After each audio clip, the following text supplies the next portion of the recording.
dengan Hafiz dan saya berasal dari bimbingan konseling Islam. Di sini saya akan mengerjakan presentasi dari mata kuliah literasi komputasi yang diajar oleh Ibu Suci.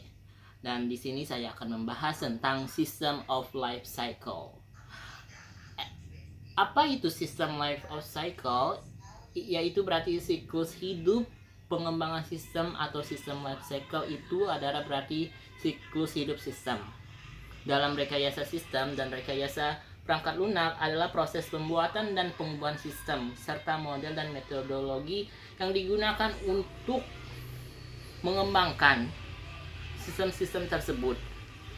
Konsep ini pada umumnya merujuk pada suatu sistem komputer atau informasi yang kita bisa disingkat juga dengan SDLC, juga merupakan pola yang diambil untuk mengembangkan sistem perangkat lunak yang terdiri dari tahap-tahap rencana, analisis, desain, implementasi, uji coba, dan juga pengelolaan.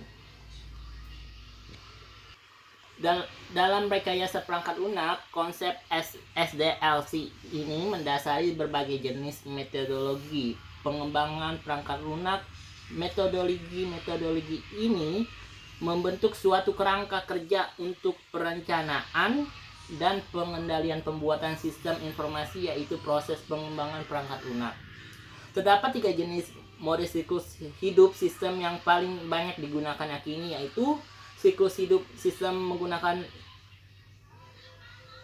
siklus hidup sistem tradisional atau juga bisa disebut traditional system life cycle. Dan juga yang kedua, siklus hidup menggunakan prototyping atau life cycle using prototyping. And also siklus hidup sistem orientasi objek atau kita bisa sebut juga object oriented system life cycle. Siklus hidup sistem itu cara supaya kita dapat memecahkan masalah yang ada di komputer. Nah, di siklus tersebut ada 2 tahapannya. Yang pertama ada analisis, lalu desain, lalu pengembangan, lalu pengujian, lalu implementasi sistem dan dokumentasi dan juga evaluasi. Nah, tahap pertama ada analisis sistem, yaitu yang berfungsi untuk meninjau sistem yang ada saat tidak memenuhi harapan.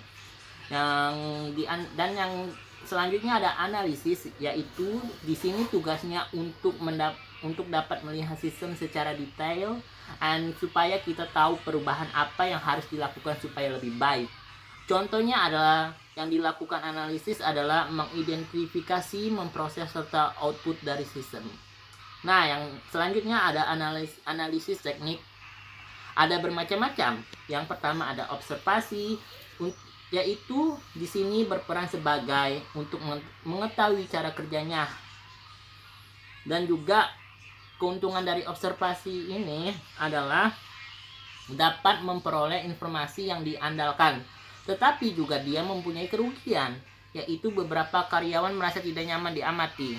Dan juga yang kedua ada juga teknik interview.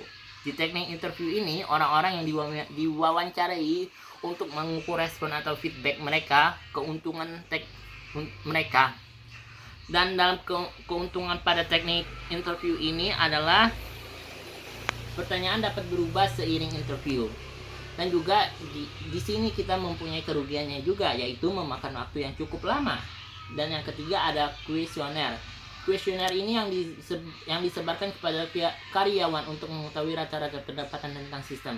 Dan di sini juga memiliki keuntungan, dapat mencakup audiens yang cukup besar dan juga mempunyai kerugiannya, yaitu kuesioner tidak selalu akurat. Nah, yang terakhir ada mengumpulkan dokumen.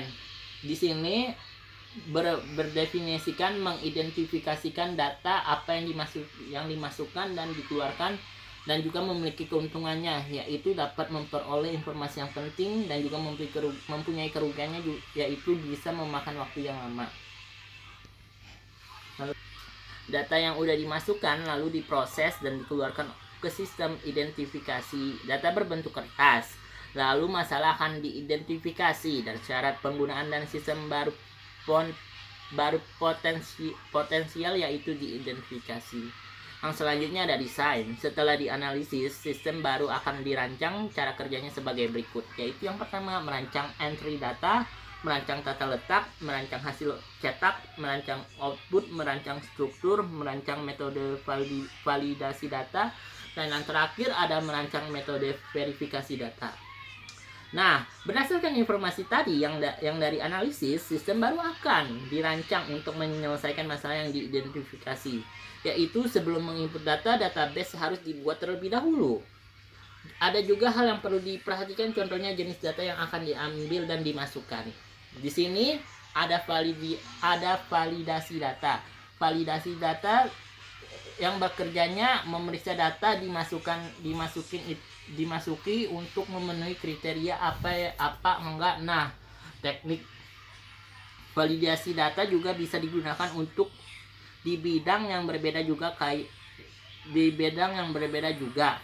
Nah, di bawah ini ada development. Nah, di sini langkah dalam pengembangan sistemnya akan dicek supaya nggak ada kesalahan dalam sistemnya. Nah, yang selanjutnya, sedangkan di testing semua komponen diuji supaya bisa memastikan sistemnya bekerja dengan benar gak sih sebelum diimplementasikan. Nah, selanjutnya tes dari development dan testing ini bakal mencakup apa yang diuji, data pengujian yang digunakan, sama hasil diharapkan dari teks. Nah, kalau diimplementasikan ada 4 bagian, yaitu pertama ada direct change over dan juga penggantian sistem dengan yang baru. Yang kedua ada parallel running atau sistem yang bekerja sama di waktu tertentu. Nah, terus ada PC implementation atau juga penghapusan sistem yang lama, dan yang terakhir ada pilot running atau sistem baru sebagai contoh. Kalau dokumentasi dibagi menjadi 2, yaitu user and technique. Kalau user itu untuk membantu penggunaan sistem, contohnya cara menginstal sebuah sistem, sedangkan teknik untuk tahu bagaimana cara sistem bekerja, contohnya detail untuk mengecek validasi sistem. Nah, langkah yang terakhir ada tahapan evaluasi, yaitu untuk mengevaluasi sistem baru yang sudah diterapkan secara penuh. Dan juga di sini kita dapat melihat bahwa dasarnya bahwa system of life cycle itu yang pertama ada perencanaan sistem. Langkah menekankan pada aspek studi kelayakan pengembangan sistem, atau kita bisa sebut feasibility study. Dan aktivitas yang ada meliputi yaitu pembentukan konsolidasi tim pengembang, kedua mendefinisikan tujuan dan ruang lingkup pengembang, dan ketiga mengidentifikasikan apa masalah-masalah yang ada yang bisa diselesaikan melalui pengembangan sistem. Terus juga menentukan dan evaluasi strategi yang akan digunakan dalam pengembangan sistem. Dan yang terakhir di dalam perencanaan sistem yaitu penentuan proses teknologi dan pemilihan aplikasi. Nah, selanjutnya kita beralih ke analisis sistem, yaitu di dalam analisis sistem tersebut ada tahap-tahap di mana dilakukan beberapa aktivitas sebagai berikut.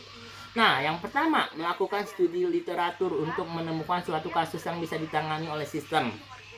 Yang kedua adalah brainstorming dalam tim pengembang mengenai kasus mana yang paling tepat dimodelkan dengan sistem. Nah, yang ketiga mengklasifikasikan masalah, peluang, dan solusi yang mungkin diterapkan untuk kasus tersebut, dan yang juga analisa kebutuhan pada sistem dan membuat batasan sistem. Dan yang terakhir pada analisa sistem yaitu mendefinisikan kebutuhan sistem.